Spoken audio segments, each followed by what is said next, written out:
Chapter 1. The Slop. The thing about liquid courage is that it makes terrible ideas feel like genius strategic moves.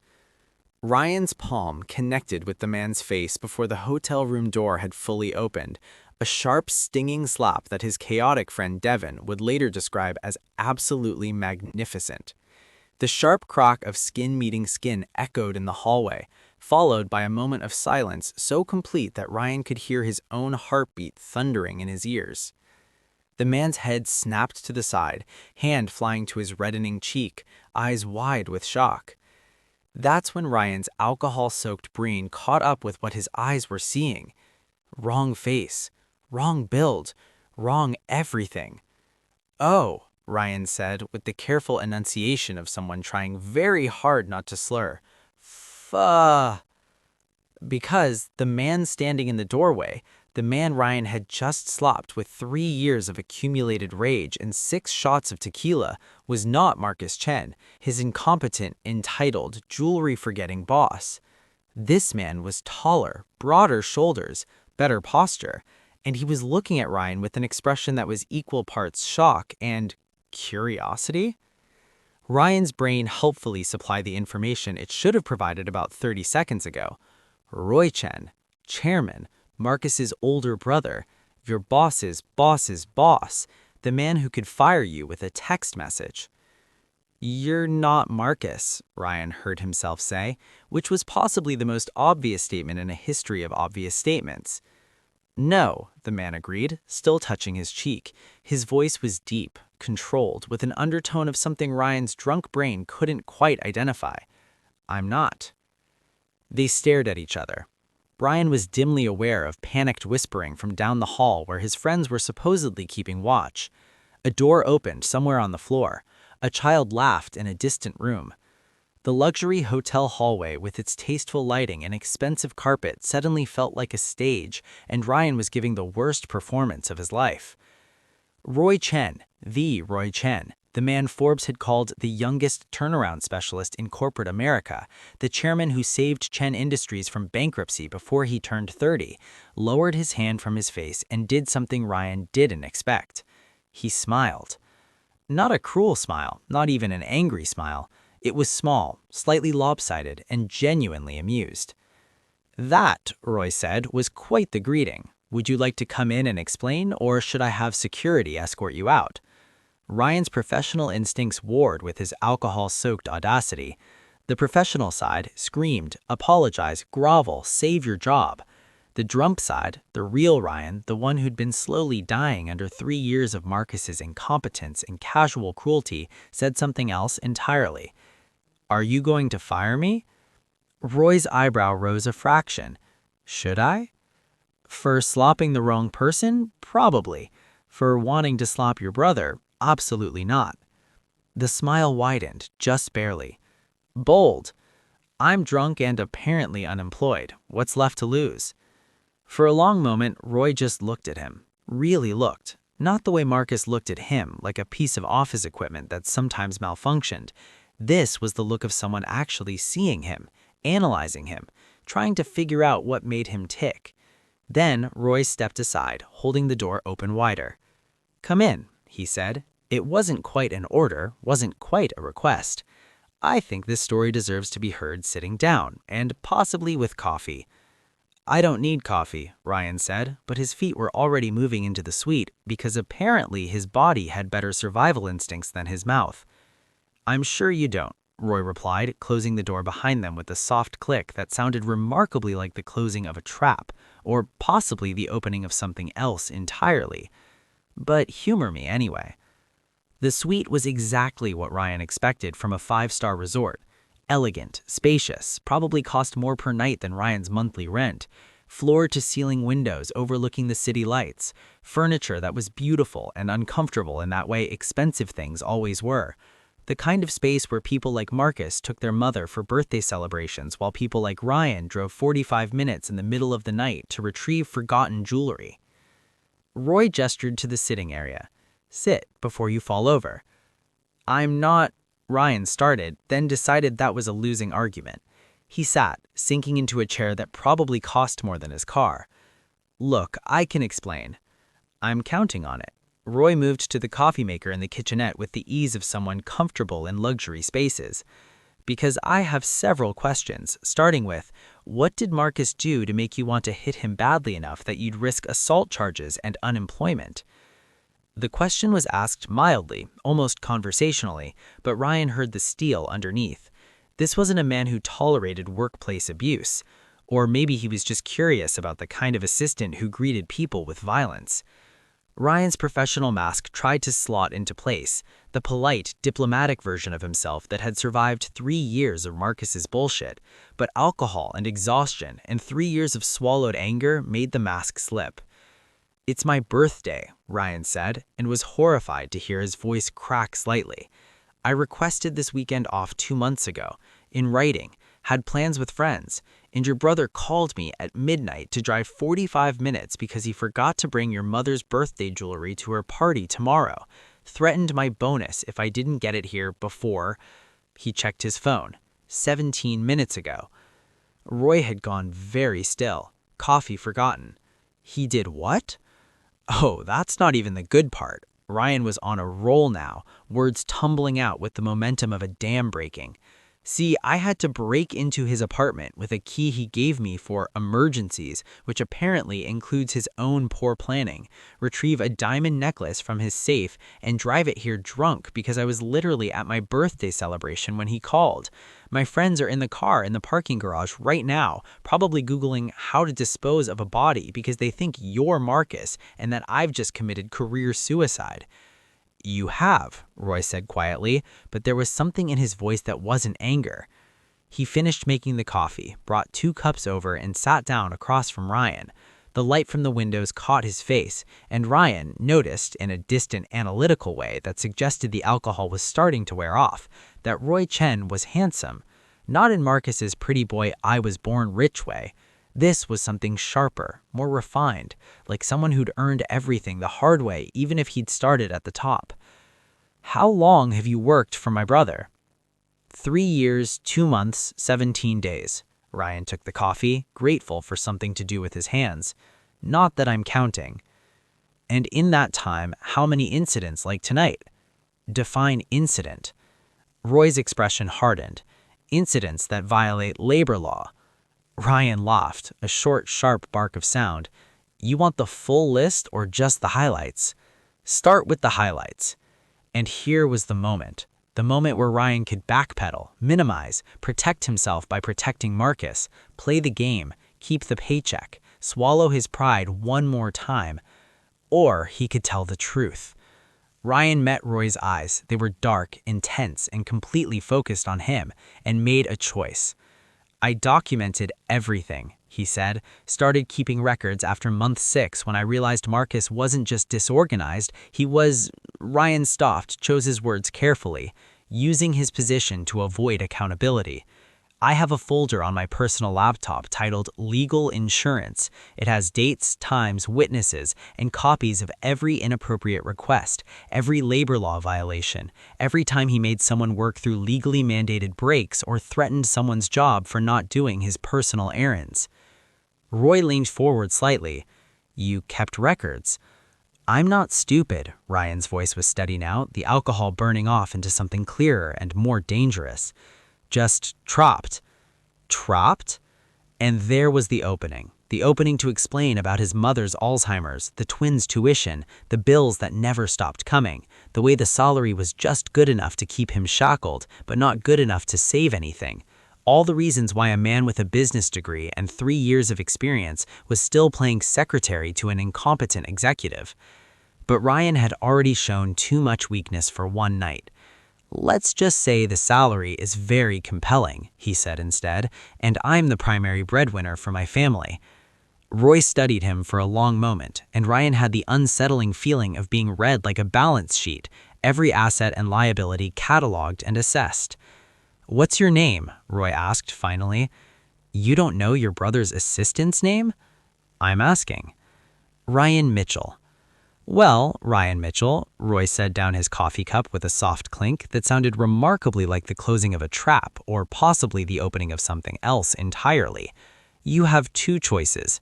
You can apologize for the assault, accept a formal warning, and return to your position under my brother, where I guarantee tonight's incident will be held over your head indefinitely. Ryan's stomach sank.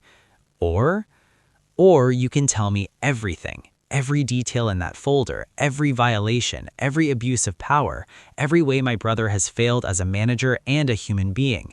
Roy's voice was calm, but his eyes were sharp. And now we can discuss what happens next. It's a trap. Had to be. Powerful men don't offer redemption to drunk assistants who just slopped them in hotel hallways. Except Roy wasn't offering redemption. He was offering something more interesting. Information exchange, evidence, ammunition. Why? Ryan asked. Why what? Why do you care? Marcus is your brother. I'm nobody. This doesn't benefit you. Roy tilted his head slightly, considering. Doesn't it? I have a department that's been underperforming for 3 years, a brother who I've suspected isn't quite as competent as he claims, and now I have an assistant, an executive assistant, who's apparently been running the entire operation while documenting every failure. That sounds extremely beneficial to me. You want to use me against him. I want the truth. Roy's voice was firm. What you do with the opportunity that creates is up to you. Ryan's phone buzzed. A text from Devin. Are you alive? Do we call cops or lawyer? He looked at Roy Chen, the chairman, the turnaround specialist, the man whose face was probably going to have a red mark tomorrow thanks to Ryan's open palm and bad decisions. I want immunity, Ryan heard himself say.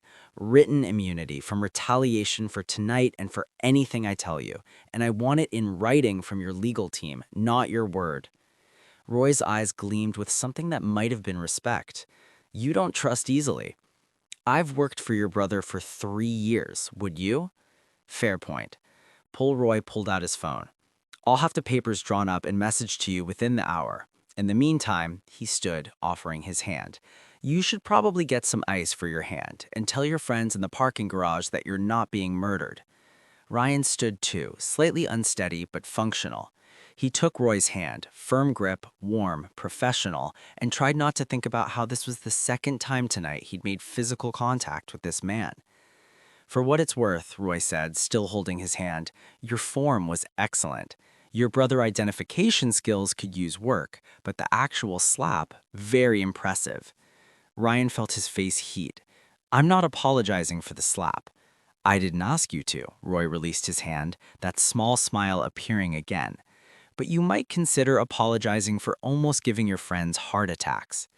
Despite everything, the alcohol, the adrenaline, the surreal impossibility of this entire night, Ryan laughed. Yeah, I probably should. He made it to the door before Roy spoke again. Ryan? He turned. Roy was standing by the windows now, backlit by city lights, still touching his cheek absently. Happy birthday, Roy said. For what it's worth, I hope the rest of it is less eventful.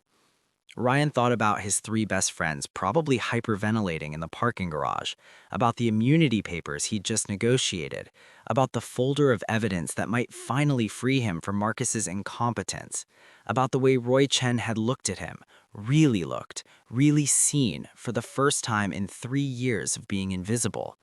Thanks, he said, but I think eventful might be an improvement. He left the suite, pulled out his phone, and texted his friends. Still employed, possibly. Long story. Coming down now. Devin's response was immediate. What the hell happened? Ryan looked back at the closed door of Roy Chen's suite and felt the ghost of a smile tug at his lips. I have no idea, he typed back, but I think I just made the best, worst decision of my life. Chapter 2. The Morning After. Ryan woke up to the sound of his phone vibrating against his nightstand like an angry hornet, and the feeling that someone had replaced his brain with cotton wool soaked in regret. He cracked one eye open. Sunlight streamed through his bedroom window with the aggressive cheerfulness of a universe that didn't care about his poor life choices. His mouth tasted like he'd been licking the floor of a particularly questionable bar. His right hand throbbed. The phone continued its assault on his senses. Ryan grabbed it, squinting at the screen. 6:47 a.m., Sunday morning. He had approximately 37 unread messages in the group chat, 5 missed calls from Devin, and his stomach dropped. 3 emails from Chen Industries' legal department. Oh God, it wasn't a dream. The night came rushing back in vivid, horrifying detail. The birthday drinks, Marcus's call, the midnight deadline, the plan that had seemed so brilliant and justified at 11:30 p.m. after 6 shots of tequila, the hotel, the door opening, the slap.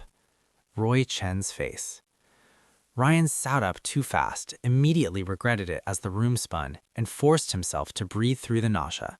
He opened the first email with shaking hands. From Jennifer Martinez, Senior Legal Counsel, Chen Industries. Subject, Immunity Agreement, Confidential. Time sent, 1:47 a.m. Mr. Mitchell, per Chairman Chen's instructions, please find attached the immunity agreement covering the incident of December 14th and any subsequent testimony or documentation you provide regarding workplace conditions in the Executive VP's department. This agreement has been reviewed and approved by our legal team. Please review with your own counsel if desired, sign, and return by EOD Monday. The chairman has also requested a meeting Monday, 8 a.m., his office. Please confirm your attendance. Regards, Jennifer Martinez.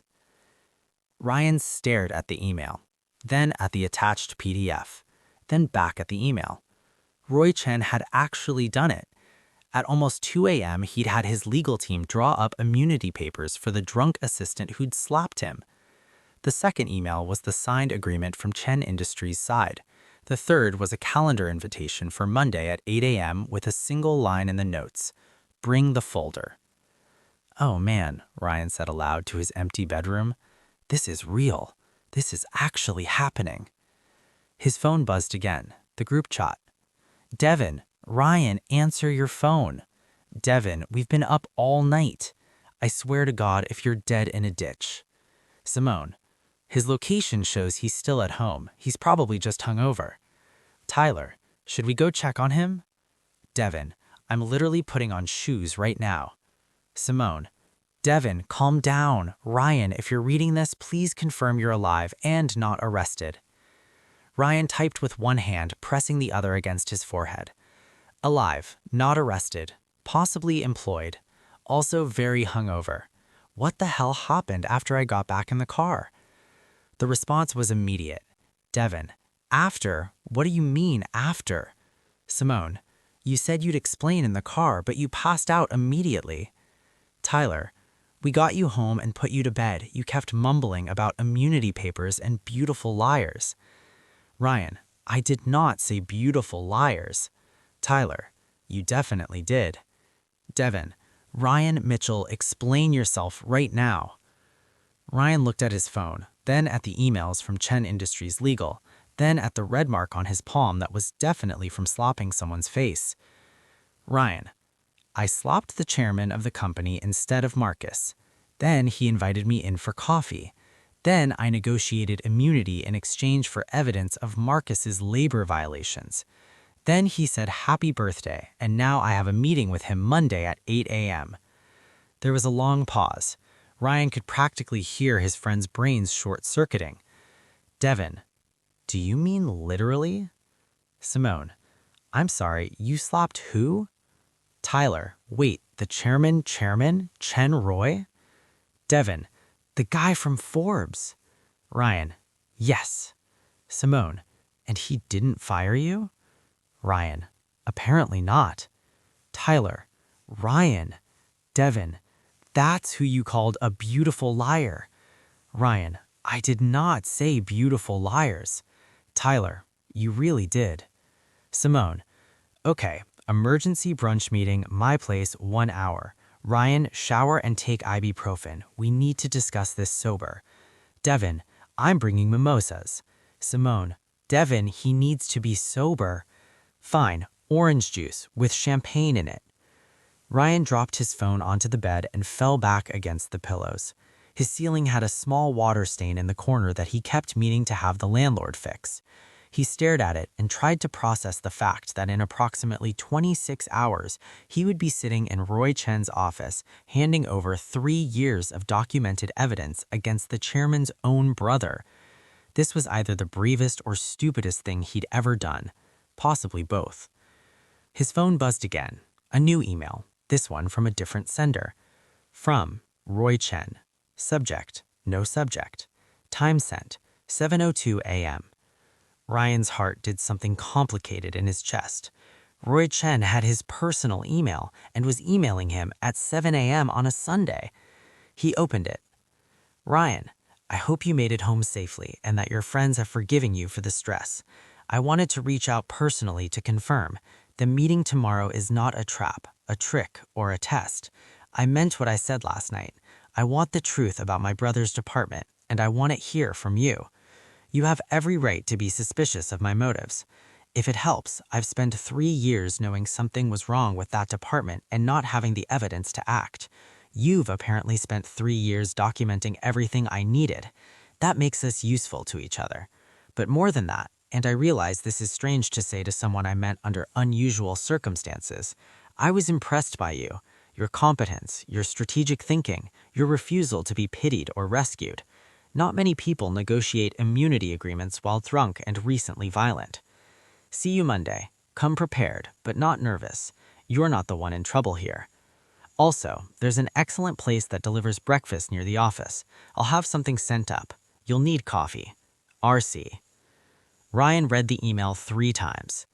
Then a 4th time because apparently his hungover brain needed confirmation that Roy Chen, chairman, turnaround specialist, man who'd been slapped less than 8 hours ago, had just sent him a personal email that was somehow professional and weirdly kind.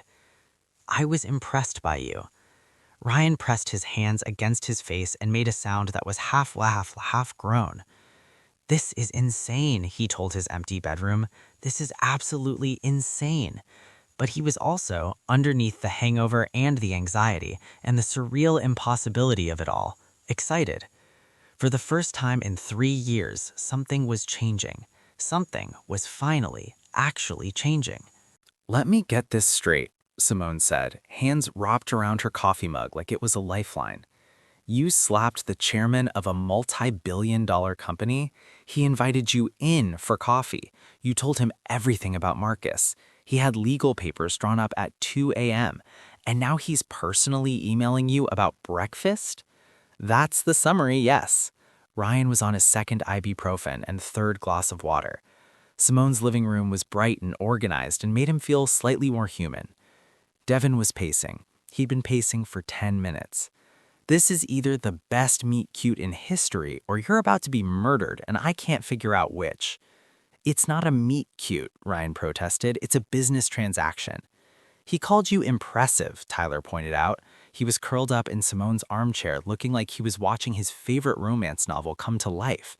And he's sending you breakfast. Because I'll need coffee for the meeting. It's practical. Ryan, Simone set down her mug with a decisive clink. I need you to be very honest with me. Did he seem angry, threatening, like this could be a setup? Ryan thought about Roy's expression in the hotel suite, the way he'd listened without interrupting, the small smile when Ryan refused to apologize, the careful way he'd phrased everything as choices, not orders. No, he said slowly, he seemed curious and fair, like he actually wanted to know what was happening in his company. Or like he wanted evidence to use against his brother, Simone said, which, to be clear, I'm not saying is bad. Marcus deserves whatever's coming, but you need to understand the politics here. I know, Ryan rubbed his temples, I'm a pawn in a family power struggle. Maybe, Simone allowed, or maybe you're a key witness in a workplace investigation. There's a difference. Devin stopped pacing. Okay, but can we talk about how Ryan described him? I didn't describe him. You said he was sharp and refined and had intense eyes. I was establishing physical details for context. You said he was handsome. I said he wasn't ugly. There's a difference. Ryan's attracted to him, Tyler said with a satisfied smile. This is wonderful. I am not... then stopped because he was thinking about Roy's face in the lamplight, the way his voice had gone soft when he said happy birthday, the firm grip of his handshake, the small, amused smile. "Oh no," Devon said, watching Ryan's face. "Oh no, you absolutely are." "This is a disaster," Ryan said. "This is romantic," Tyler corrected. "This is complicated," Simone said firmly. "Ryan, listen to me. Power dynamics are real. He's not just your boss's boss, he's the chairman. If this goes anywhere beyond professional, you need to be extremely careful." "It's not going anywhere. I met him 8 hours ago and I was drunk for most of it." "And you already negotiated immunity, impressed him with your competence, and he's personally emailing you." Simone raised an eyebrow. "That's more progress than most people make in 8 months." Ryan's phone buzzed. Everyone froze. He checked it. Another email, this time from Marcus. From Marcus Chen. Subject, Monday schedule. Time sent, 9:20 a.m. "Ryan, need you in early tomorrow, 7:30 a.m. Have the quarterly reports ready and coffee on my desk. Also, I need you to pick up my dry cleaning before you come in. Thanks, Marcus." Ryan stared at the email. Then he started laughing. "What?" Devon demanded. "What's funny?" "Marcus just emailed me like nothing happened, like I didn't spend my birthday retrieving his jewelry, like I'm definitely going to be there Monday morning to get his coffee and pick up his dry cleaning." Ryan looked up at his friends. He has no idea. "No idea about what?" Tyler asked. "That in approximately 22 hours, I'm going to walk into his brother's office and hand over 3 years of evidence that's going to destroy his career." Simone's expression was carefully neutral. "Are you sure you want to do this?" It was the question Ryan had been asking himself since 1:47 a.m., the question underneath all the bravado and negotiation and pretending he wasn't terrified. Was he sure? He thought about 3 years of urgent errands on his days off, 3 years of watching Marcus take credit for Ryan's work, 3 years of threatened bonuses and manipulated schedules, and the sick feeling in his stomach every time his phone rang after 5 p.m. He thought about his mother, who'd worked her entire life helping people and now couldn't remember her name half the time. About Ethan and Noah, who deserved better than a brother too exhausted and stressed to be fully present. About his father, who told him before he died, "Don't let anyone make you small." He thought about Roy Chen asking, "What did my brother do?" with steel in his voice. About immunity papers drawn up at 2 a.m. About "You're not the one in trouble here." "Yeah," Ryan said, "I'm sure." Devon grinned. "That's my boy. But I need help." Ryan looked at Simone. "Can you review the immunity agreement? Make sure it's actually protective and not full of corporate loopholes?" "Already planning on it. Send it to me." "And I need to make sure the folder is organized, professional, undeniable." "I'll help," Tyler offered. "I'm good with documentation." "I'll provide moral support and threats of violence if needed," Devon added. Simone raised her mug. "To Ryan, for finally getting up under Marcus Chen's incompetent thumb." "To Ryan," Tyler and Devon echoed. Ryan raised his water glass. "To unemployment if this goes badly." "To the hot chairman if it goes well," Devon added with a wink. "He's not—" Ryan started, then gave up. "Whatever. To chaos." They drank, and for the first time in 3 years, Ryan let himself hope that maybe, just maybe, something good was about to happen.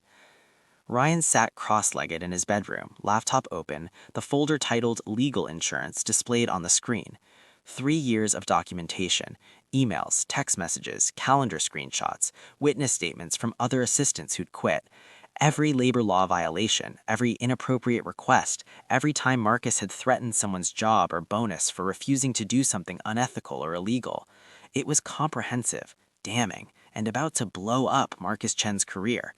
Ryan's phone rang. Noah's contact photo lit up the screen, a picture of him at age 10, grinning with his new telescope. "Hey, Noah," I answered, grateful for the distraction. "Ryan, guess what?" Noah's voice was excited, the way it always got when he was about to info dump about astronomy. "Did you know that the James Webb Telescope just captured new images of the pillars of creation? They're so much clearer than the Hubble ones. The infrared capabilities are—" Ryan smiled, settling back against his bed, and wondered not for the first time how his 13-year-old brother was probably smarter than most adults. "That's amazing, Noah. Did you show Ethan?" "He's not interested in space stuff. He's working on his art project for the youth center." "The one for the youth center?" "Yeah, he won't show me yet. Says it's a surprise." There was a pause. "Ryan, are you okay? You sound tired." Ryan glanced at his laptop screen at the folder that was going to change everything. Just had a long weekend, birthday stuff. Oh, happy birthday. I forgot. I'm sorry. Noah, it's fine. You don't have to apologize. Ethan made you a card. We were going to give it to you this week when you visit. Ryan's throat tightened. I can't wait to see it. Another pause. Ryan, are you sure you're okay? You sound different. Perceptive kid, always had been. I'm okay, Ryan said, and was surprised to find it was mostly true. Actually, I think things might be getting better. Work stuff, hard to explain, but good different. Good different is good, Noah said seriously. Mom had a good day today. She remembered my name. Yeah? She asked about you. I told her you'd visit soon. I'll be there Wednesday after work, promise. They talked for a few more minutes before Noah had to go. Dinner was ready. Ethan was calling him. Ryan hung up his phone and stared at his laptop screen. This was why. This was exactly why. He wanted to be the brother who could visit on weekday evenings without worrying about work calls, the brother who could afford the specialized tutoring Noah needed, the brother who could take Ethan to art galleries and workshops, the brother who could make sure his mother had the best care possible. Marcus's department, Marcus's incompetence, Marcus's petty tyranny, it had all been standing in the way of that. Not anymore. Ryan pulled up his email and typed a response to Roy Chen. He kept it short, professional. Mr. Chen, I'll be there Monday at 8 a.m. The folder is ready. Thank you for the immunity agreement. My friend who's a lawyer reviewed it. It's solid. See you tomorrow. Ryan Mitchell. He hovered over the send button for a moment, then added one more line. P.S. I'm more of a tea person than coffee, but I appreciate the thought. He hit send before he could overthink it. The response came 3 minutes later. Ryan, tea it is. Earl Grey or green? R.C. Ryan stared at his phone. Roy Chen was asking about his tea preferences at 6:45 p.m. on a Sunday while presumably preparing to take down his own brother. This man was either dangerously good at manipulation or genuinely thoughtful. Ryan was very much hoping for the latter. Earl Grey, no sugar, splash of milk. The response was almost immediate. Noted. See you tomorrow. Ryan set his phone down and closed his laptop. Tomorrow, everything would change. Tomorrow, he'd walk into that office and hand over evidence that would probably destroy Marcus's career, shake up the company, and potentially put Ryan in the crosshairs of corporate politics he'd tried to avoid for 3 years. Tomorrow, Ryan Mitchell would finally fight back. He should probably be more nervous. Instead, he felt ready. Chapter 3. The Meeting. Ryan had been inside Chen Industries headquarters approximately 1,000 times in 3 years, but he'd never been to the top floor. Executive assistants didn't go to the top floor. The top floor was for board members, C-suite executives, and people who made decisions that affected thousands of employees. The top floor had better carpet, original art on the walls, and the kind of hushed, reverent atmosphere usually reserved for museums or very expensive hotels. Ryan stepped out of the private elevator, there was a private elevator, and into a reception area that screamed understated power.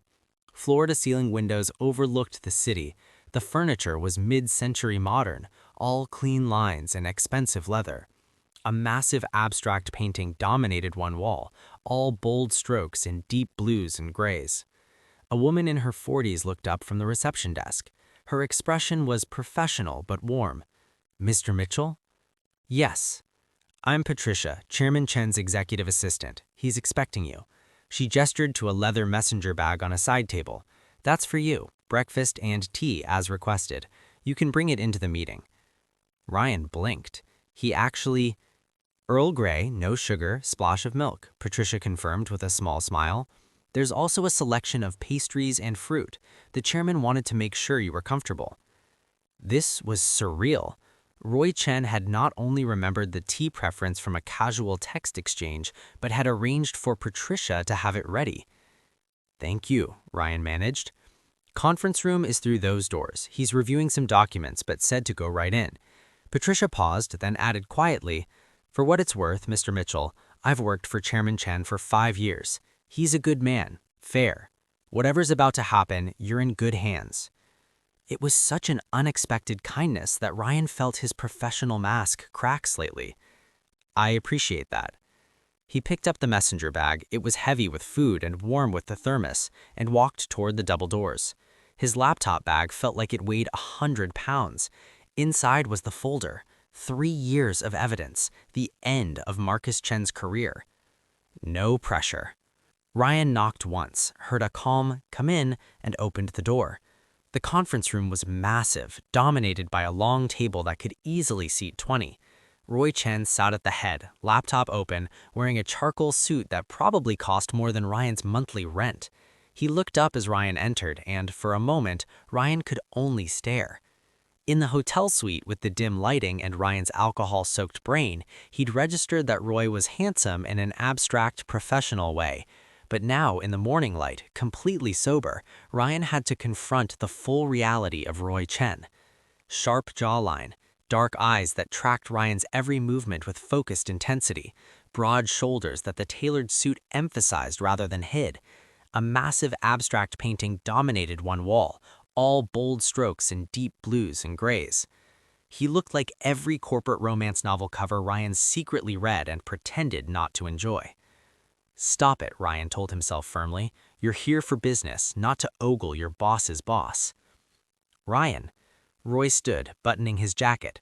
"Good morning. Thank you for being punctual." "Good morning. And thank you for the breakfast. You didn't have to do that." "I wanted to."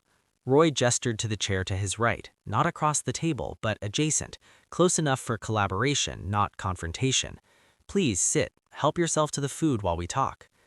Ryan sat, hyper-aware of Roy's proximity.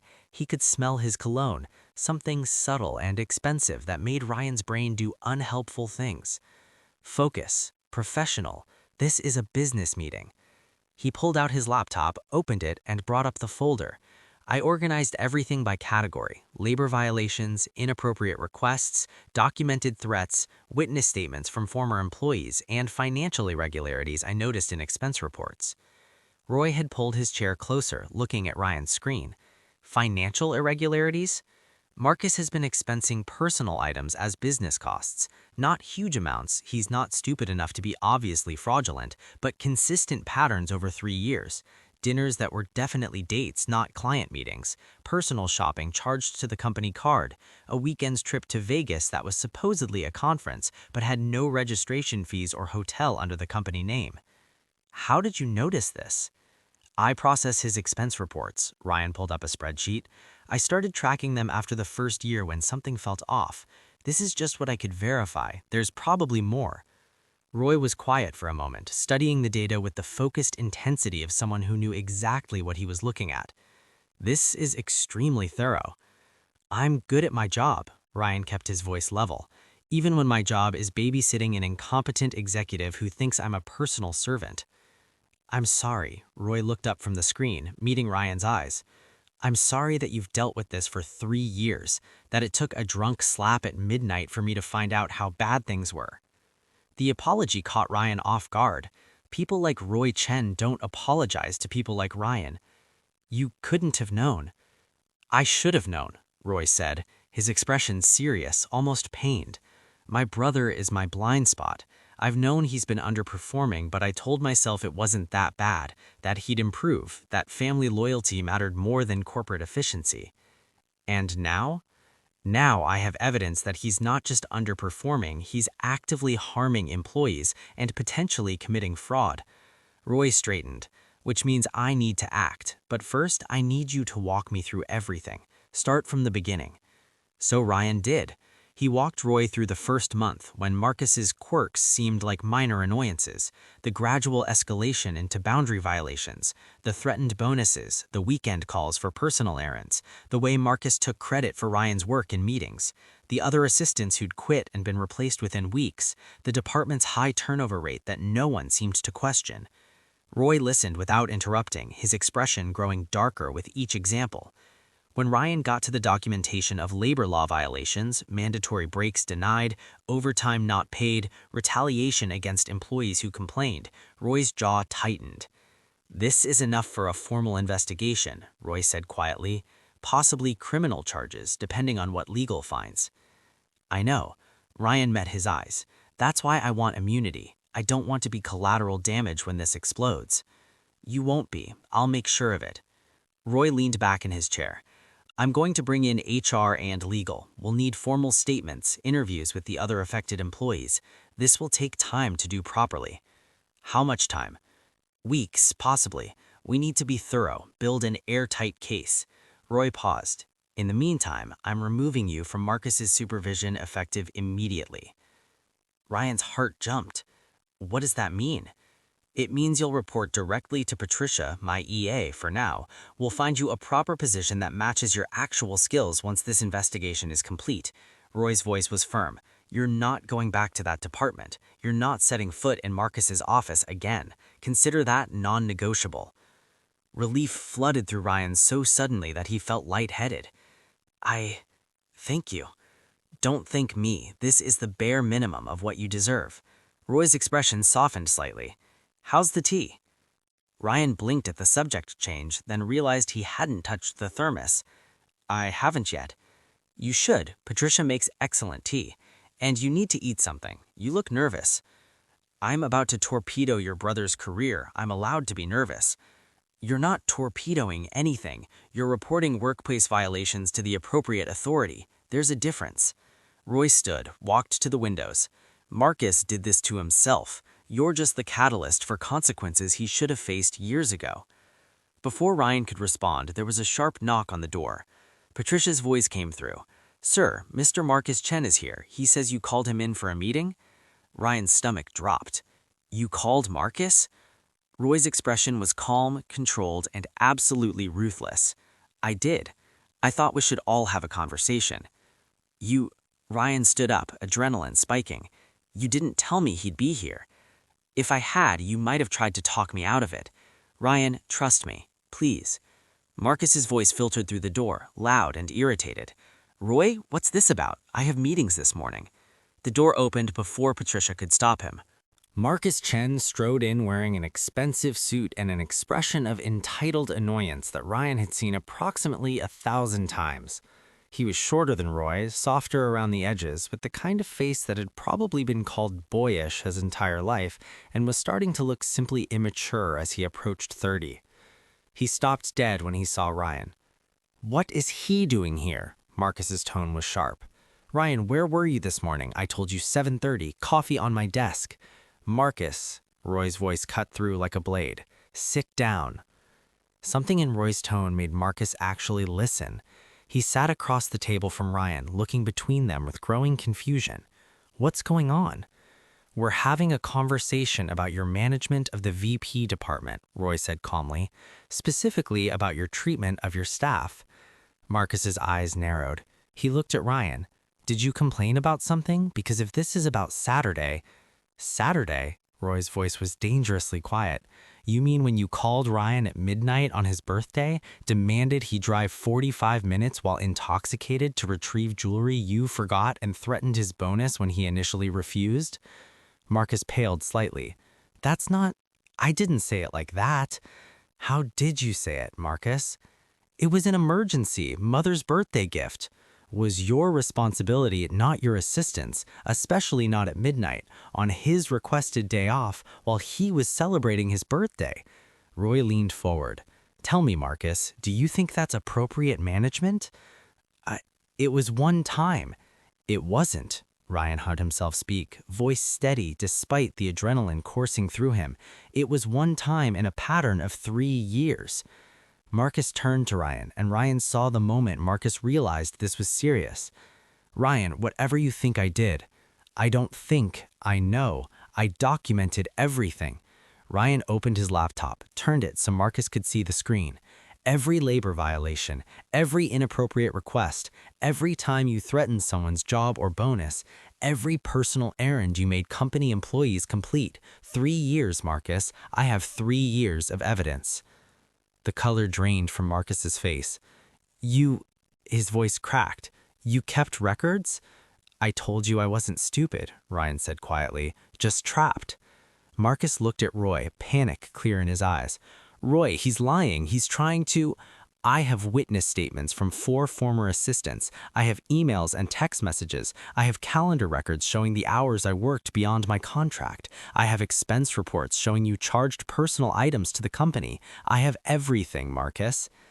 Roy, Marcus's voice was desperate now. "You can't believe this. He has a grudge. He's making things up." "Show him the Saturday texts," Ryan said to Roy. Ryan pulled them up. The threats, the midnight deadline, the casual cruelty. Marcus stared at his own words on the screen. "That's just one night," Roy said coldly. "Ryan has 3 years of this, and I'm going to review every single incident with HR and legal. If even half of what he's documented is accurate, and I believe it's all accurate, you've committed multiple labor violations and possibly fraud." "You're going to believe him over me?" Marcus's voice rose. "Your own brother? You're not acting like my brother right now. You're acting like a liability." Roy stood. "You're suspended, effective immediately, pending a formal investigation. Patricia will escort you to your office to collect personal items. Your company access will be revoked within the hour." "You can't," started Marcus. "I can. I'm the chairman. This is my company." Roy's voice was absolute.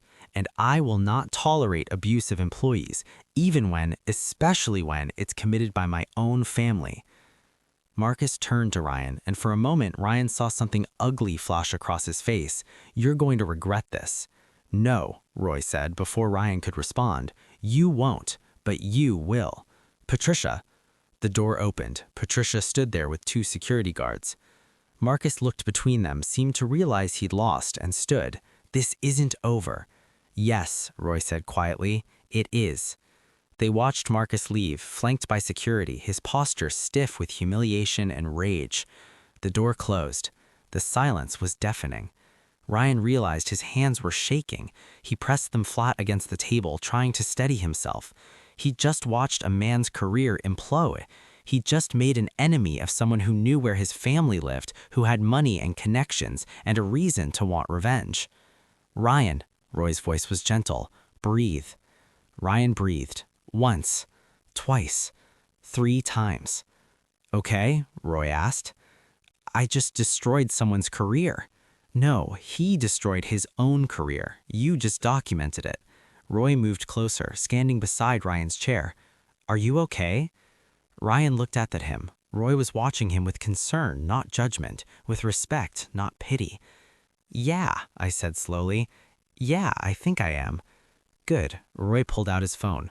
"Because HR is going to want formal statements starting this afternoon, and Patricia needs to get you set up with a proper workspace, and legal will probably have questions, and—" He paused.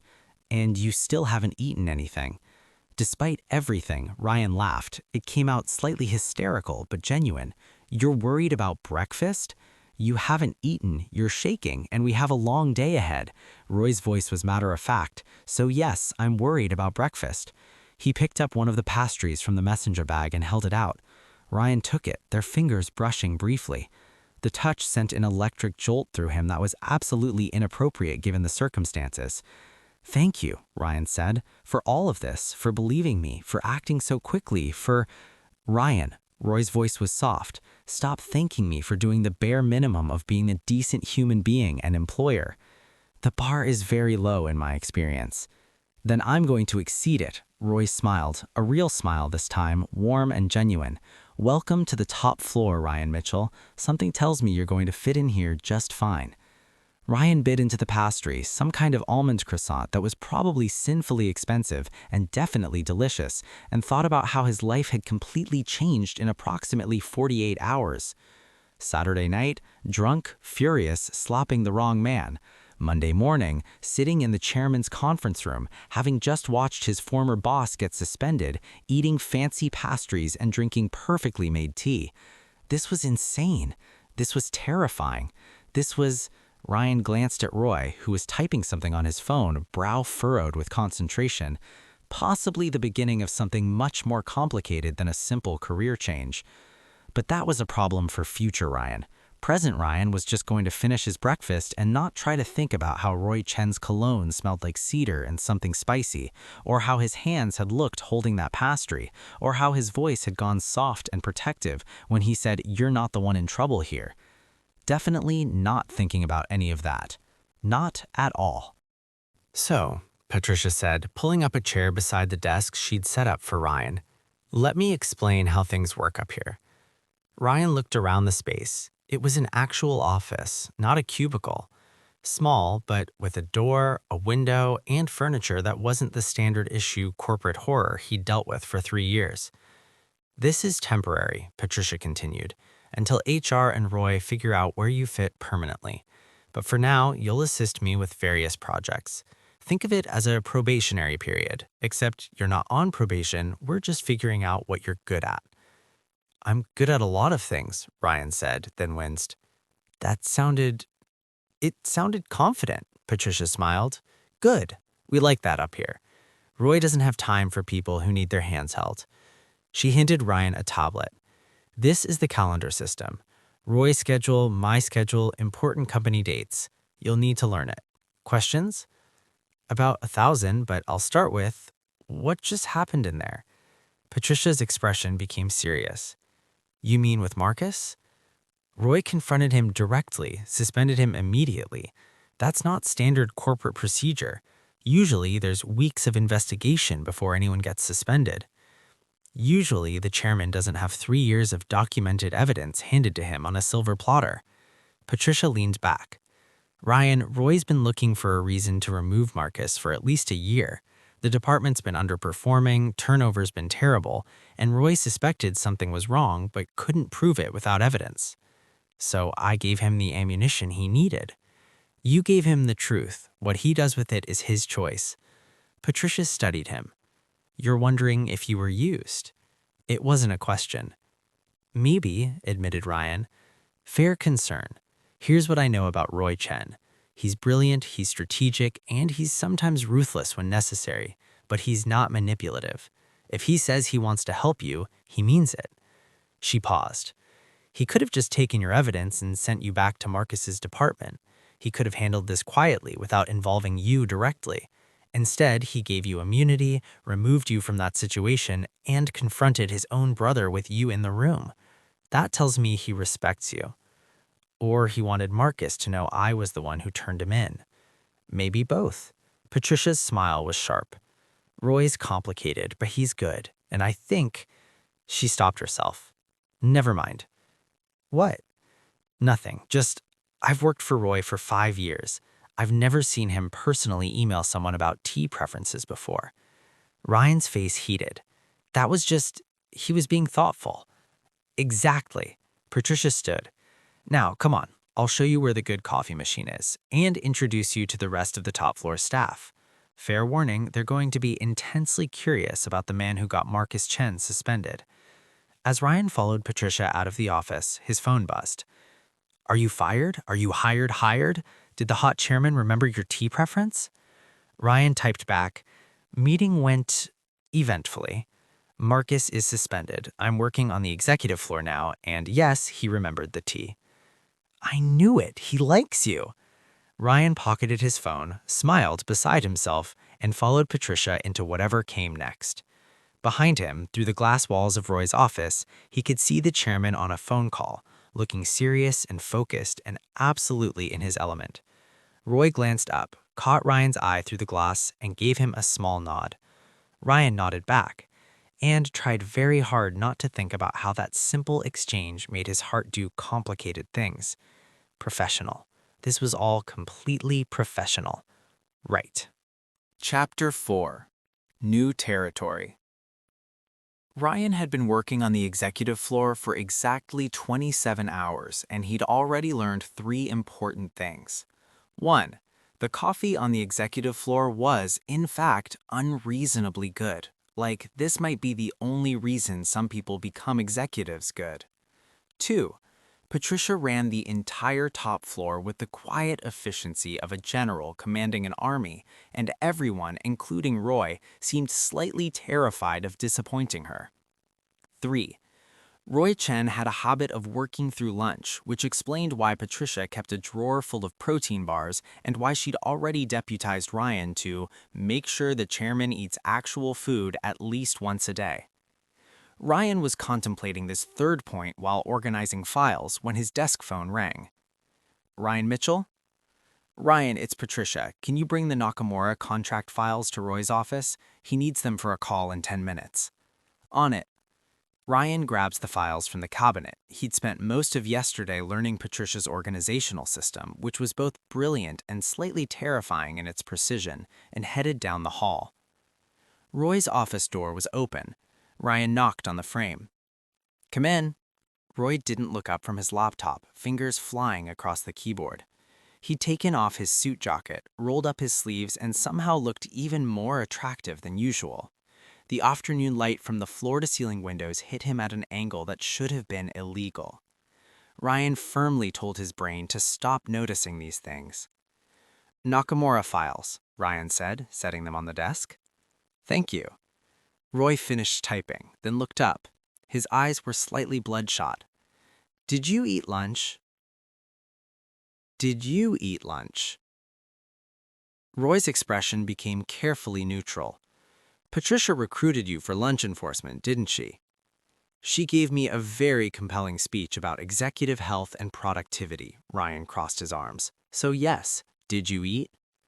"I had a protein bar." "That doesn't count." "It has protein. It's in the name." "Roy," Ryan used the same tone he used on the twins when they tried to argue that video games counted as homework. "When did you last have an actual meal?" Roy leaned back in his chair, studying Ryan with an expression that was half amused, half exasperated. "Are you seriously scolding me right now?" "Someone has to. Patricia's in back-to-back meetings." Ryan pulled out his phone. "There's a Thai place that delivers. What do you like?" "You don't have to. Pad Thai or green curry." Roy blinked. "You're not going to let this go, are you?" "No, I'm not." "Apparently, managing your lunch order is my highest priority assignment." Ryan met Roy's eyes. "So, pad thai or green curry?" A small smile tugged at Roy's mouth.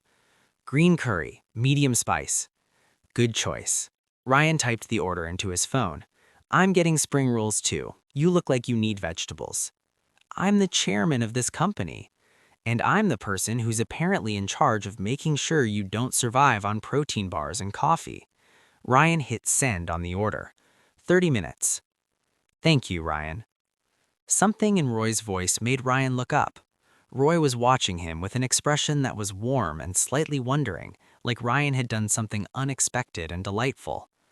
"You're welcome," Ryan said, suddenly aware of how quiet the office was, how close they were standing, how Roy's rolled-up sleeves exposed his forearms in a way that really shouldn't be as distracting as it was. Ryan's phone buzzed. He glanced at it, and his expression shifted to something more serious. "The Nakamura call. I should—" "Right, yes." Ryan backed toward the door. "I'll bring lunch when it arrives." "Ryan?" He turned. Roy was standing now, buttoning his collar, preparing for the video call. "I'm glad you're here," he said simply. "On this floor. You fit." Ryan's heart did that complicated thing again. "I've been here a day and a half." Roy's smile was unguarded. "Trust me, you fit."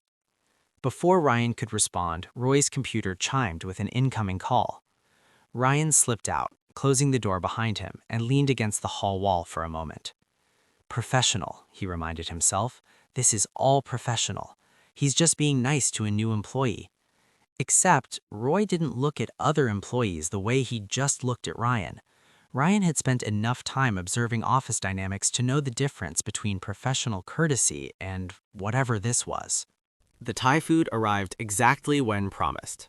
Ryan grabbed it from the delivery person, paid with the company card Patricia had given him for executive expenses, and headed back to Roy's office. The door was still closed. The Nakamura call must have run long. Ryan knocked softly. "Come in." Roy was off the video call, but looked exhausted. His tie was loosened, hair slightly disheveled like he'd been running his hands through it. "That looked intense," Ryan observed, setting the food on the small table by the window. "Nakamura wants to renegotiate terms. Again." Roy stood, stretching. "It's fine. We'll figure it out.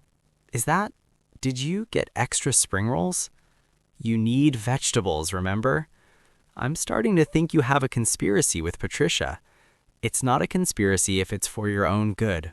Ryan started unpacking containers. "Eat before it gets cold." Roy moved to the table and they fell into an easy rhythm. Ryan setting out food, Roy pulling up chairs. It felt strangely domestic for a Tuesday afternoon in a corporate office. "So," Roy said, opening his curry, "how are you settling in?" Patricia was very excited about the filing system. "It was already solid, I just adjusted it to match the reporting cycles." "You've been here a day and a half and you've already identified quarterly reporting cycles." Ryan shrugged. "I'm observant, and I had a lot of free time between Marcus's actual work demands." Roy's expression darkened slightly at the mention of his brother. "Speaking of Marcus, HR wants to schedule your formal interview for Thursday. Are you ready for that?" "As ready as I'll ever be." Ryan picked at his pad thai. "Have you heard from him?" Multiple voicemails, several angry texts, one attempt to show up at the building yesterday that security stopped. Roy's voice was carefully controlled. "He's not taking this well." "Should I be worried?"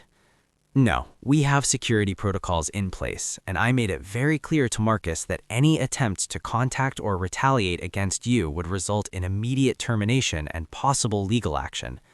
Roy's eyes met Ryan's. "You're safe, I promise." The intensity in Roy's voice sent a shiver through Ryan that had nothing to do with fear. "Thank you," Ryan said quietly. They ate in comfortable silence for a moment. Through the windows, the city spread out below them, buildings and traffic, and thousands of people living their normal Tuesday afternoons, unaware that Ryan's entire life had shifted on its axis. "Can I ask you something?" Roy said suddenly. "Sure." "Why did you stay for 3 years with Marcus? You're clearly overqualified for an assistant position. You could have found something else." Ryan had known this question was coming eventually. He set down his fork, considering how much to share. "My mom has early onset Alzheimer's. She was diagnosed in my junior year of college. My dad died my sophomore year. I have twin brothers with special needs. I'm their legal guardian and the only income in the family." Roy had gone very still. "The salary Marcus offered was $15,000 more than any other position I interviewed for, and it had good health insurance. Really good health insurance. The kind that covers specialized care and therapies and all the things my family needs." Ryan met Roy's eyes. "So I stayed, because sometimes you swallow your pride and do what's necessary for the people you love." "Ryan, I'm not telling you this for sympathy. I'm telling you so you understand. I wasn't some doormat who didn't know his worth. I knew exactly what I was worth, and I knew exactly what I was sacrificing. I made a strategic choice. And now I'm making a different strategic choice, one where I don't have to sacrifice my dignity for financial security." Roy was quiet for a long moment. When he spoke, his voice was rough. "Your family is lucky to have you." "I'm lucky to have them." "How old are your brothers?" 13, Ethan and Noah. Ethan's artistic, wants to be a concept artist for video games. Noah's obsessed with astronomy, can tell you everything about stellar formation and gravitational waves. They're good kids, smart, just need some extra support sometimes. "And your mother?" "Some days she knows who I am, some days she doesn't. The days she knows are getting fewer." Ryan's voice croaked slightly. Roy reached across the table, covered Ryan's hand with his own. The touch was warm, grounding, completely inappropriate for a boss-employee relationship, and exactly what Ryan needed. "I'm sorry," Roy said quietly. "Me too." They sat like that for a moment, Roy's hand on Ryan's, the afternoon light streaming through the windows, the half-eaten lunch between them. It should have been awkward. Instead, it felt like the most natural thing in the world. Ryan was the one who pulled away first, clearing his throat. "You should finish your curry before it gets cold." "Right." Roy's voice was slightly rough. He picked up his fork, but his eyes stayed on Ryan. "For what it's worth, the insurance through the executive benefits package is even better than what Marcus's department had, and Patricia can help you navigate getting your family set up with the best coverage options." "Roy, you don't have to." "I'm not doing you a favor. I'm telling you about benefits you're entitled to as an employee." Roy's voice was firm. "Though I would like to do you a favor if you'd let me." "What kind of favor?" There's a care facility about 20 minutes from here, one of the best in the state for Alzheimer's patients. A board member's mother is there. He speaks highly of it. Roy pulled out his phone, typed something. I'm sending you the information, not because I think I need you to solve your problems, just because having options is never a bad thing. Ryan's phone buzzed with the incoming message. He looked at Roy, at his careful expression that was trying so hard to be professional and helpful and not overstepping. Thank you, Ryan said, genuinely. That's really kind. You keep thanking me for basic human decency. Maybe I'm not used to it from people in power. Then I'm going to have to work harder to reset your expectations. Roy smiled, that warm, genuine smile that made Ryan's chest tight. Finish your pad thai. You've been lecturing me about lunch, but you've barely eaten. I'm eating, Ryan protested, and took a bite to prove it. They finished lunch talking about easier things. Patricia's terrifying organizational skills, the best coffee spots near the office, and Roy's disastrous attempt to learn golf because executives are supposed to golf, that ended with him giving up after 2 lessons. It was easy, comfortable, the kind of conversation that felt less like boss and employee and more like 2 people who genuinely enjoyed each other's company, which was exactly the problem. Ryan was reviewing contract templates when Patricia appeared in his doorway. Quick question, do you have plans Thursday evening? No? Why? There's a company donor event, annual fundraiser for our corporate foundation. Roy always goes, and he needs a +1 because his usual partner, his brother, is obviously not an option this year. Ryan blinked. You want me to be Roy Chen's date to a company event? It's not a date, it's a professional obligation. You'd be there as his assistant, essentially, making sure he networks appropriately, remembering names, running interference with boring donors. Patricia tilted her head. You'd be good at it, and it would be good exposure for you. Meet people from different departments, put yourself on the radar as someone competent. I don't have anything to wear to a fancy donor event. Company card covers appropriate professional attire. There's a suit shop 3 blocks away that does rush tailoring. Patricia was already typing something on her phone. I'll send you the information. Event is black tie, starts at 7. We'll have a car pick you up at 6:30. Patricia, I just got here. I don't think... Ryan, Patricia's voice was gentle but firm. Roy specifically asked if you'd be available. He didn't want to pressure you, so he had me ask instead. But between you and me, I think he'd actually enjoy the event if you were there. He usually hates these things. Ryan's heart did that complicated flutter again. He asked for me specifically? He said, and I quote, "Do you think Ryan would be interested in the donor event? He'd be good at it, and I could use someone who actually has social skills." She smiled. So yes, he asked for you specifically. Ryan should say no. This was exactly the kind of thing Simone had warned him about. Blurred lines, unclear boundaries, professional relationships that turned into something more complicated. But he was also curious and flattered, and maybe a tiny bit interested in seeing Roy Chen in a tuxedo. Okay, Ryan heard himself say. I'll do it. Excellent. I'll confirm with Roy. She started to leave, but then paused. Ryan, for what it's worth, I've worked for Roy for 5 years. I've never seen him take this much personal interest in an employee's well-being. Whatever's happening here, it's not standard procedure. What do you think is happening?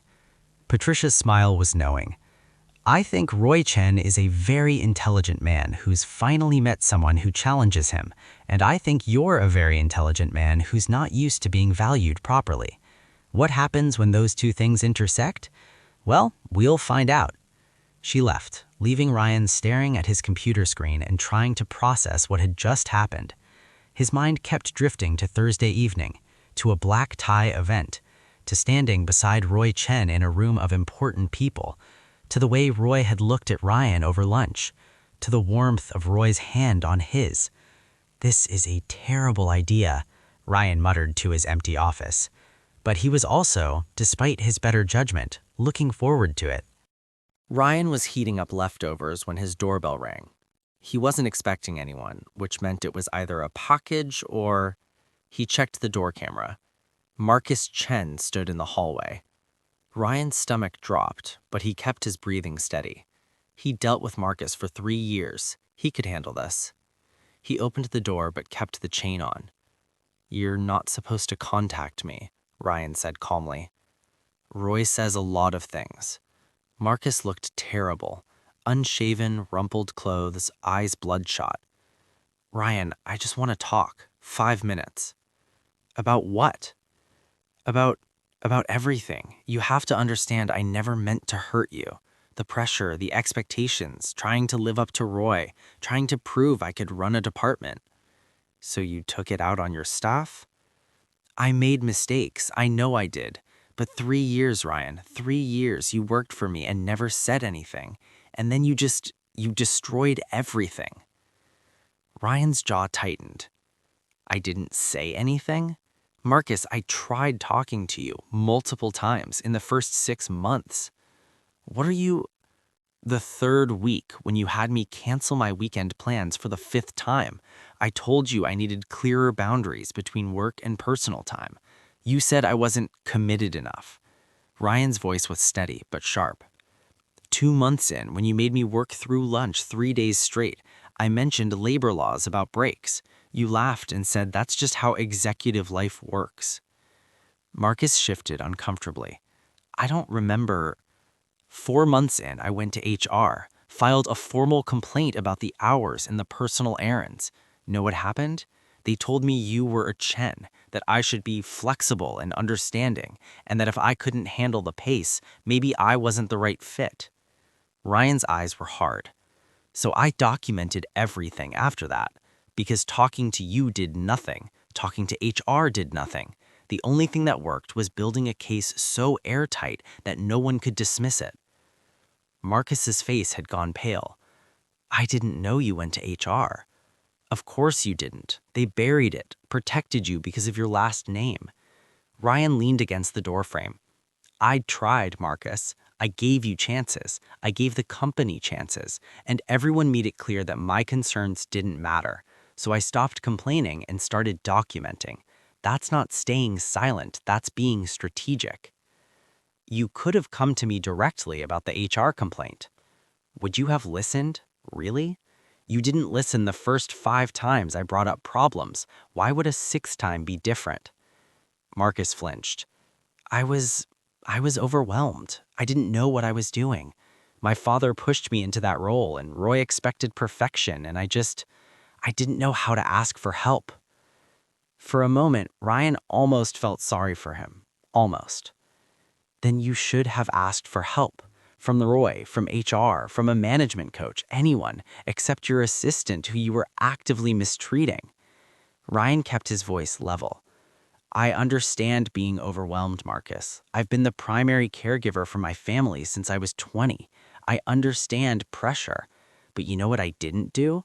I didn't make other people's lives miserable because I was scared." "Ryan, please, just talk to Roy. Tell him I'll do better. Tell him I didn't understand how bad things were. I can change. I just need another chance." "Marcus," Ryan's voice was firm, "I can't help you. I won't help you. I gave you chances in the beginning. The company gave you chances by ignoring my HR complaint. You used all those chances to keep doing exactly what you were doing. That's on you, not me." Marcus's expression shifted, something desperate and ugly flashing across his face. "You think Roy is so much better than me? He's using you. He's always wanted me out, and you just gave him the excuse." "Maybe, but that's between you and him. You need to leave, now, or I will tell Roy you came here, and whatever small chance you have left will be gone." Marcus stared at him, seeming to realize he'd miscalculated. "You'd actually try me." Marcus took a step back. "This isn't over, Ryan." "Yes, it is. Go home, Marcus." Ryan's voice was surprisingly gentle. "Get help, Marcus. Figure out who you are without your family's company, but leave me out of it." He closed the door, locked it, and stood there for a moment, heart pounding. Then he grabbed his phone and called his friends.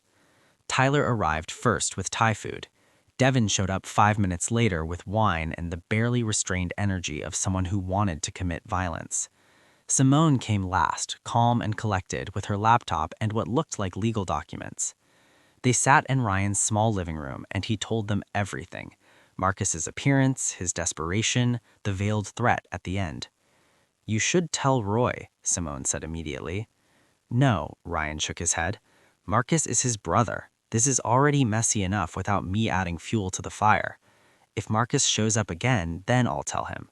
But for now, it was one conversation. He left when I told him to." "He threatened you," Devin pointed out. "He said, 'This isn't over.' That's not exactly a threat. It's just Marcus being Marcus, dramatic and ineffective." Ryan took a sip of wine. "Look, I don't want this to escalate more than it already has. The investigation is happening. Marcus is suspended. If I go running to Roy every time Marcus acts pathetic, I'm just proving Marcus's point that I'm using Roy, that there's something inappropriate happening." "But you did try to fix things properly. You went through the right channels first. That matters." "Does it?" Ryan's voice was bitter. "HR buried my complaint, told me to deal with it. The system protected Marcus, not me. So I worked around the system, and now Marcus is acting like I blindsided him when I gave him every opportunity to change." "That's what abusers do," Simone said quietly. "They rewrite history, make you think you're the problem for finally standing up for yourself." Ryan was quiet for a moment. "He's not an abuser. He's just weak and entitled and over his head. That doesn't make what he did to you okay." "I know, but it also doesn't mean I want to destroy him completely. The suspension, the investigation, that's proportional, fair. If I tell Roy that Marcus showed up here, Roy is going to go nuclear, and that's going to create drama that affects everyone at the company, including me. I need this job. I need the salary and the insurance and the stability. I can't be the center of a corporate scandal." Simone studied him. "You're protecting yourself." "I'm being strategic. Those can be the same thing." She squeezed his hand. "Okay, I get it, but promise me, if Marcus escalates, if he shows up again or contacts you in any way, you tell Roy immediately." "I promise." "And you tell us," Devin added. They drank, and Ryan felt some of the tension leave his shoulders. This was what he needed. Not Roy swooping in to fix things, but his friends reminding him that he'd done everything right, even when the system had failed him. Even if a small, traitorous part of him wondered what Roy would have done if Ryan had called. If Roy would have been angry that HR had buried Ryan's complaint. If Roy would have... No, that was a thought for another day. Chapter 5: The Donor Event. Ryan was deep in spreadsheet analysis Wednesday afternoon when Patricia appeared in his doorway holding a business card. "Suit fitting," she announced. "Carlos, 3 blocks east. They're expecting you at 4. Ryan looked up from his laptop. "That's in 30 minutes. "Which is why you should leave in 20. Patricia set the card on his desk. "Carlo knows what he's doing. Just tell him it's for the donor event. He'll take care of everything. Company card covers it. Don't even look at the prices. You'll give yourself a heart attack." "Patricia." "Ryan, you're representing the chairman's office at a high-profile event. You need to look the part." Her voice softened. "Trust me, Carlo's good, and Roy specifically requested he take care of you." Ryan tried not to read too much into that. Failed completely. "Okay, I'll go." "Good. And Ryan," Patricia paused at the door, "have fun tomorrow night. These events are usually boring as hell, but with the right company, they can be interesting." She left before Ryan could figure out how to respond to that. The tuxedo arrived on Thursday at noon, as promised, in a garment bag with the Carlos Tailoring logo. Ryan had hung it on his closet door and spent the rest of the day trying not to look at it while working remotely. Now, an hour before the car was supposed to arrive, he stood in front of his mirror and tried to remember how to tie a bow tie. His phone rang. Devin's face filled the screen. "How's the pre-date panic?" Devin asked cheerfully. "It's not a date, and I'm fine." "You're lying. I can hear it in your voice." Devin's face moved closer to the camera. "Are you dressed yet?" "I'm working on it." "Working on it how?" "Ryan Mitchell, if you're watching YouTube videos about bow ties..." "I'm not." "Okay, I am, but only because I've never tied one before." "Video call, now. I'm helping." Ryan met his own eyes in the mirror. The tuxedo fit perfectly, just like it had at Carlos. The midnight blue caught the light in a way that was subtle but striking. His hair was styled, his shoes were polished, and he looked like someone who belonged at fancy corporate events. He looked like someone who could stand next to Roy Chen and not seem out of place. "What if this is a mistake?" Ryan said quietly. "What if you go, have an amazing time, and come home with great stories and maybe a really hot kiss goodnight?" Ryan laughed despite himself. "You're impossible." "We're supportive. There's a difference," Devin grinned. "Now, finish that tie so I can see the full effect." Ryan took a breath and tried again. This time, somehow, the bow tie cooperated. He stepped back from the mirror. "Well?" he asked. "You look like Roy Chen is going to spontaneously combust when he sees you, in the best possible way." Ryan's phone buzzed with a text from an unknown number. "Car's downstairs. Take your time." "That's my ride." "I'm hanging up now." "We love you." Ryan ended the call, grabbed his phone and wallet, and took one last look in the mirror. He could do this. He'd survived 3 years with Marcus. He'd documented evidence and confronted a terrible boss and negotiated immunity while drunk. He'd handled Marcus showing up at his apartment with calm assertiveness. He could definitely survive one donor event with Roy Chen. Probably. The car Roy had sent was exactly what Ryan expected. Sleek, black, and probably cost more than Ryan's annual salary. The driver was professional and quiet, which gave Ryan 15 minutes to spiral about everything that could go wrong tonight. What if... His phone buzzed. "Roy, the car picked you up?" "Yes, on the way now." "Good. I'm already here. Unavoidable early arrival for the host. But Patricia will meet you at the entrance and bring you in." The car pulled up to a building that was all glass and modern architecture, lit from within like a jewelry box. People in evening wear were streaming through the entrance, women in gowns that probably cost thousands, men in tuxedos that made Ryan grateful Carlo knew what he was doing. Patricia appeared at the car door as the driver opened it, looking elegant in a deep green dress. "Right on time," she said with approval, and Carlo outdid himself. "You look fantastic." "Thanks. I feel like I'm going to trip and embarrass everyone." "You won't, and even if you did, Roy would probably just find it charming." Patricia linked her arm through his. "Come on, let's get you inside before you overthink yourself into a panic attack." The venue was stunning. Huge ceilings, chandeliers, floor-to-ceiling windows overlooking the city at night. Round tables were scattered throughout, each decorated with elaborate centerpieces. A string quartet was playing in one corner. Waiters circulated with champagne and hors d'oeuvres that were probably individually more expensive than Ryan's lunch yesterday. And everywhere, people in expensive clothes making expensive conversation about expensive things. "Breathe," Patricia murmured. "You belong here." "I really don't." "You're with Roy. That means you belong here." She squeezed her arm. "There he is, by the windows." "And Ryan." "Yeah?" "Behave yourselves." Before Ryan could figure out how to respond to that, Patricia was steering him through the crowd. And then Ryan saw Roy. Roy Chen in a tuxedo should be illegal. The black suit fit him perfectly, emphasizing his broad shoulders and lean build. His hair was styled back, making his sharp features even striking.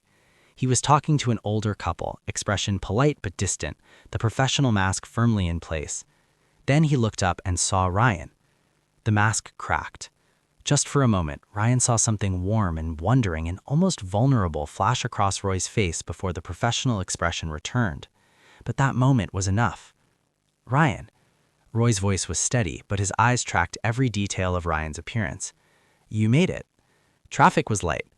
Ryan was hyper-aware of every person nearby, all the eyes that had turned their direction. "Patricia got me inside without any disasters." "The night is young," Patricia said cheerfully. "I'll leave you two to it. Behave yourselves." She disappeared into the crowd, leaving Ryan standing next to Roy in a room full of people who all seemed to know exactly what they were doing. "You look..." Roy stopped, seeming to realize they had an audience. "The tuxedo turned out well." "Carlo is terrifyingly good at his job." "He is." Roy's voice was quiet. "Midnight blue was the right choice." "He said it would complement your black tuxedo." "Among other things." Roy's eyes met his, and there was something there that made Ryan's breath catch. "Come on, let me introduce you to a few people before dinner starts. Try not to look so terrified. These are just donors with too much money and too much time." That's not reassuring.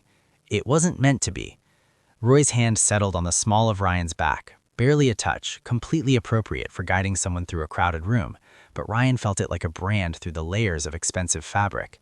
This was going to be a long night. Ryan had been introduced to approximately 30 people whose names he'd immediately forgotten. He'd made polite conversation about the foundation's work, he'd successfully avoided the wrong forks, and he somehow ended up seated next to Roy at the head table, which felt both completely appropriate and wildly inappropriate at the same time. "You're doing great," Roy murmured between courses. "Margaret only asked you 3 invasive questions. That's restrained for her. She asked me if I was single, what my intentions were, and whether I wanted children someday in the first 5 minutes.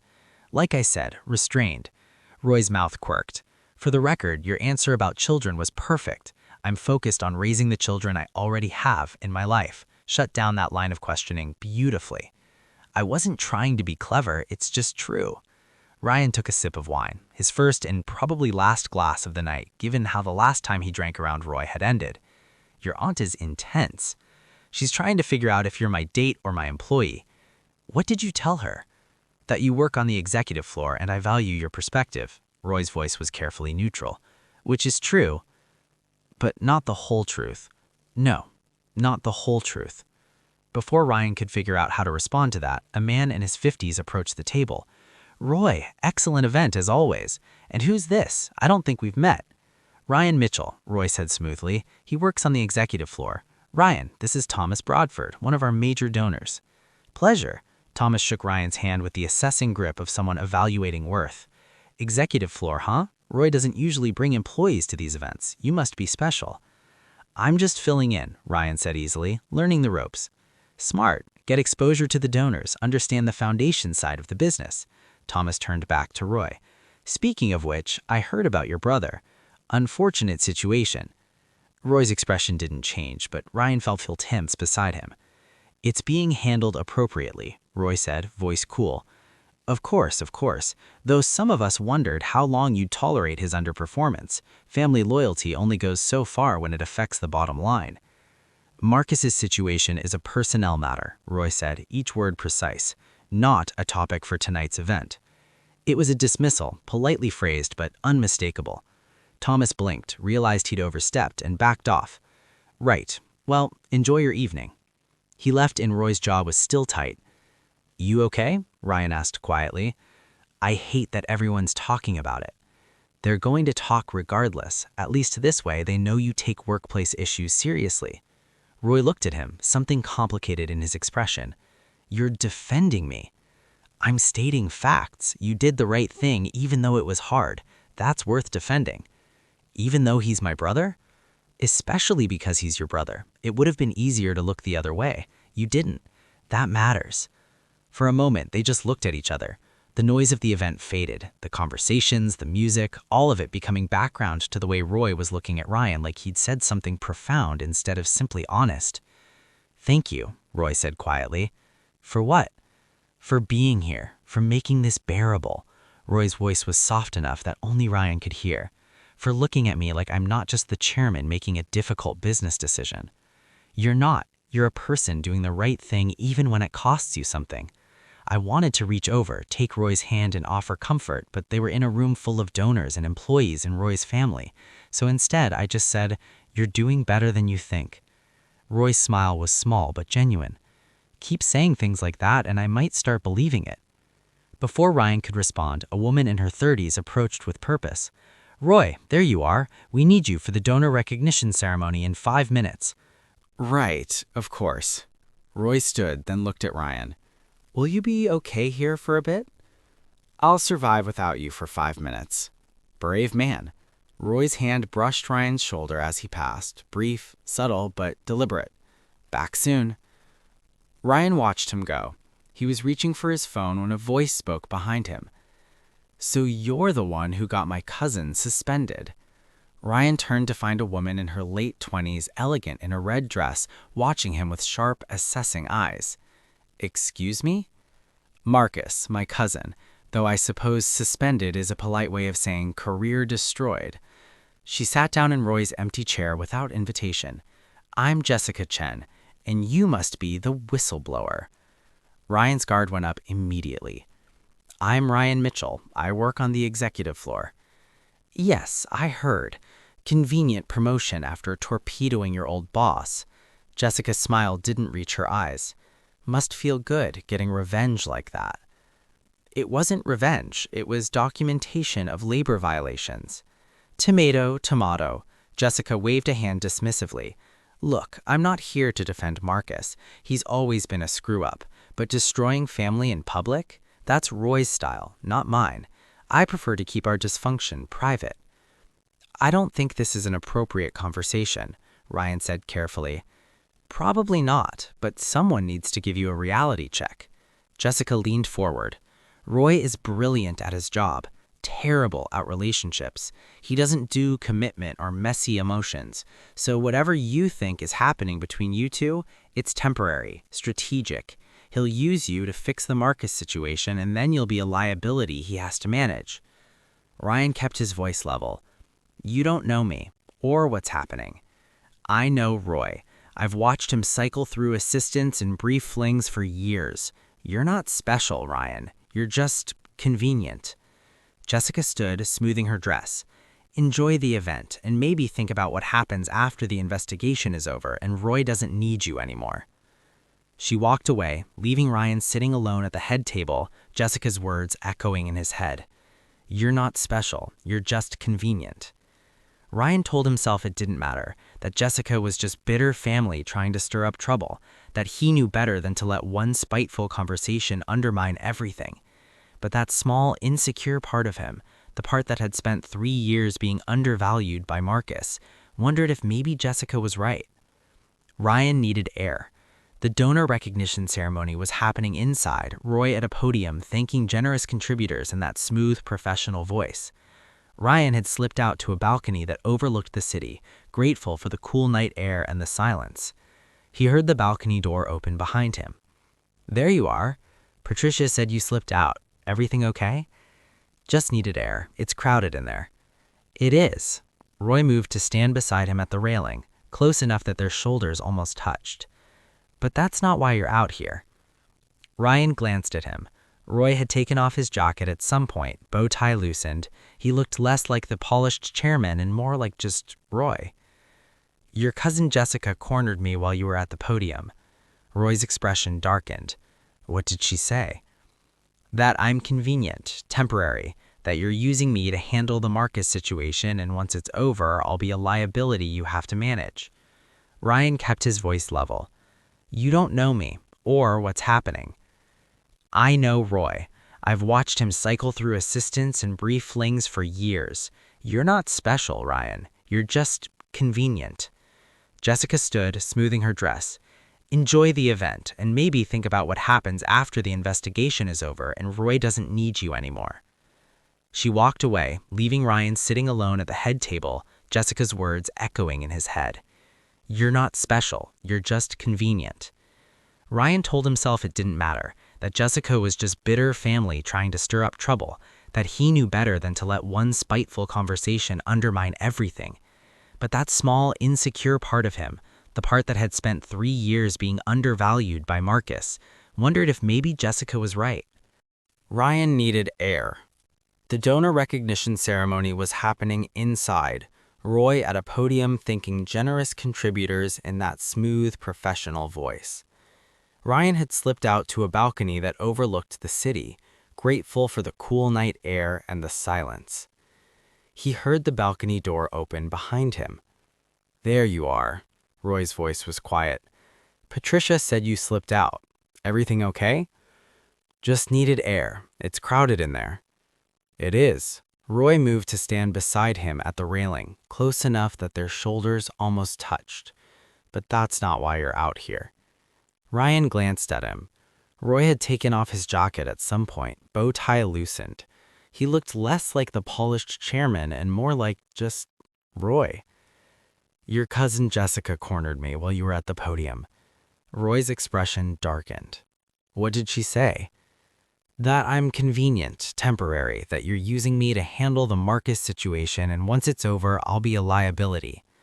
Ryan kept his voice level. She said you're terrible at relationships, and I shouldn't mistake strategic interest for anything real. Roy was quiet for a long moment. Do you believe her? He asked finally. I don't know. Ryan met his eyes. Should I? No. Roy turned to face him fully. Jessica is bitter about a lot of things. Her parents pushed her to join the family business, but she's not suited for it and she knows it. She resents that I succeeded where she failed, and she takes that resentment out by trying to poison anything good in my life. So I'm good in your life? Yes. Roy's voice was firm.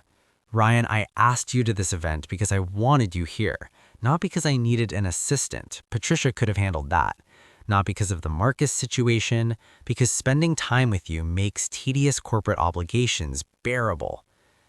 Roy, I keep looking at you across crowded rooms because I can't seem to help myself. Roy's voice was quiet but intense. None of that is strategic. None of it is convenient. It's just real. Ryan's heart was pounding. This is a terrible idea. Probably. You're my boss. Technically, you report to Patricia, who reports to me, but yes. People are going to talk. They already are. Your family is a mess. Definitely. And I have an entire complicated life with family obligations and financial stress and… Ryan. Roy stepped closer.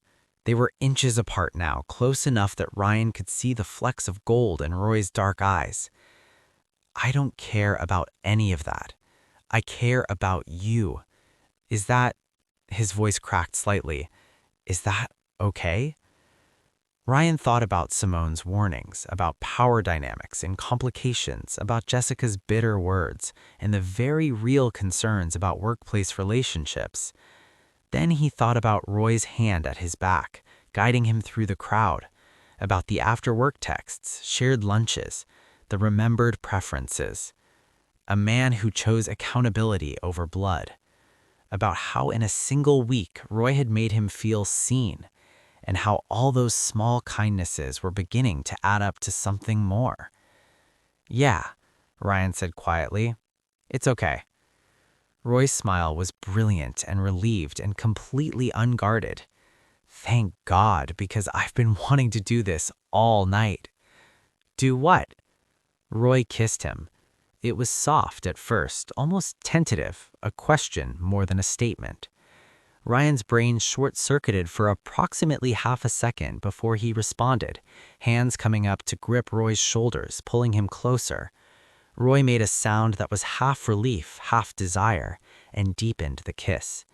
His hands cupped Ryan's face, thumbs brushing along his jaw, and Ryan thought distantly that this was a terrible place for this, that anyone could walk out and see them, that tomorrow there would be consequences. But right now, with Roy's mouth on his and the city lights spread out below them, Ryan couldn't bring himself to care. They broke apart slowly, foreheads resting together, both breathing heavily. That was… Roy started. Yeah, we should probably talk about this, I know. But not here. Roy's voice was rough, not with 200 people inside who will definitely notice if we're gone too long. So what do we do? Roy pulled back slightly, smoothing Ryan's lapels in a gesture that was both intimate and practical. We go back inside. We finish the event. We act professional. His eyes met Ryan's, warm and wanting. And then we get out of here and actually talk properly about what this is and what we want it to be. Okay. Okay?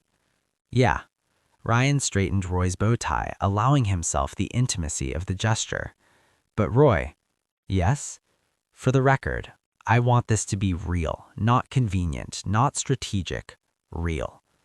Roy's smile was soft and genuine and completely worth every complication that was about to follow. Me too. They stood there for another moment, neither quite ready to go back to the crowd and the performance and the careful distance they'd have to maintain. Then the balcony door opened and Patricia stuck her head out. Roy, they need you for… She stopped, took in their positions, their expressions, and smiled. Never mind, take your time. I'll tell them you're handling an important matter. She disappeared back inside, and Ryan laughed to spite himself. She knows. Patricia knows everything. It's terrifying and incredibly useful. Roy stepped back, putting proper professional distance between them. Ready to go back? Not really, but let's do it anyway. They walked back inside together, careful not to touch, maintaining perfect professional distance. But every time Ryan caught Roy's eye across the room for the rest of the night, he saw the promise there. They would talk, they would figure this out, and maybe, just maybe, something good was finally happening.